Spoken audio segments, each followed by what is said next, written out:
हिसार से बड़ी खबर है। उचित मुआवजे की मांग तेज हो गई है। किसानों ने विद्युत निगम पर प्रदर्शन किया। हाई टेंशन बिजली लाइनों के लिए किसान हितैषी मुआवजा लागू करने की मांग की गई। 30 जनवरी 2026 का नोटिफिकेशन दोबारा लागू करने की मांग कर रहे हैं किसान। भूमि मूल्यांकन में लागू लॉटरी सिस्टम भी वापस लेने की मांग की जा रही है।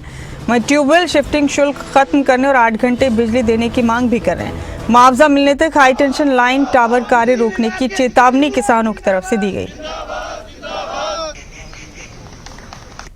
आज जो ये टावर की मांग है किसानों के खेतों में बगैर परमिशन के बगैर मुआवजा दिए पूरा मुआवजा सरकार दे, उनको पहले नोटिस दे। अदरवाइज हम किसान संगठन के साथ जो किसान संगठन अपनी मांग रखे बिल्कुल जायज है। चैनल धरना कमेटी पूरे तन मन धन से इस किसान संगठन के साथ है। जो टावर की इन्होंने मांग रख रखी है, जो ये मांग कह रहे हैं वो पूरी जायज है, वो सरकार को माननी चाहिए। ये हमारे भाई हैं किसान, जिन्होंने हमारा धरने में बहुत बढ़ चढ़ के भाग लिया और हमारे को कामयाब बनाने में इनका बहुत बड़ा योगदान है। और ये जहां भी आवाज देंगे हम वहीं खड़े मिलेंगे इनके साथ। ये हमारे से अलग तो है ही नहीं, हम और ये एक ही है सब। वो हमारा नाम धरना कमेटी हो गया भाई, इनका किसान संगठन हो गया, हैं हम सभी एक दिन से पैदा हुए हैं, एक दिन से सब, कोई वो नहीं है।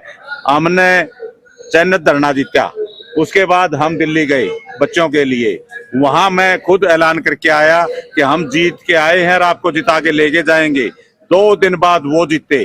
फिर हम सेक्टर 5 80 में, वहां जल की समस्या थी, हमारे वाली टी की समस्या वहां थी, उनको जिताया। फिर एक 80 के अंदर धरना था जो पानी के लिए था, सीवरेज व्यवस्था के लिए, वो जितवाया। और अब इनको जिताएंगे और फिर सेक्रेटरिएट में जाके पगड़ी संभाल जट्टा वाले भाइयों को जिताएंगे।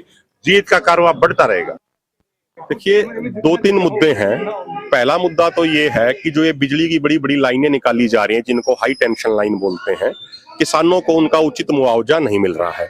किसानों ने 2.5 साल तक संघर्ष किया।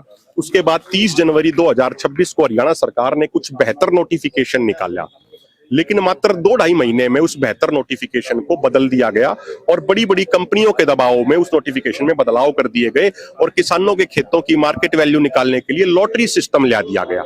लॉटरी यानी एक तरीके का जुए का सिस्टम ला दिया गया। और वो 2.5 महीने में ही बदलाव इसलिए किया गया क्योंकि राजस्थान के रेगिस्तान में जो बड़े बड़े सोलर प्लांट जिन बड़ी बड़ी कंपनियों के बड़े बड़े कॉर्पोरेट घरानों के लग रहे हैं, वो वहां से लाइन लेके यहाँ पे जुप्पा में आ रहे हैं, सिवानी के अंदर, और वहां से फिर एक बड़ा हब बना के पूरे हरियाणा में अलग अलग जगहों पे, दिल्ली में वो लाइनें भेजी जा रही है। तो उन बड़े बड़े कॉर्पोरेट घरानों के दबाव में मात्र 2.5 महीने के अंदर जो थोड़ा सा एक किसान हित में कानून बना था उसको बदल दिया गया, दोबारा से उसको कंपनियों के हित का बना दिया गया। हमारा ये कहना है कि जो किसानों ने संघर्ष करके 30 जनवरी 2026 का जो नोटिफिकेशन लागू करवाया था, उसी नोटिफिकेशन को पुनः लागू किया जाए और मार्केट वैल्यू निकालने के लिए लॉटरी यानी जुए के सिस्टम को वापस लिया जाए।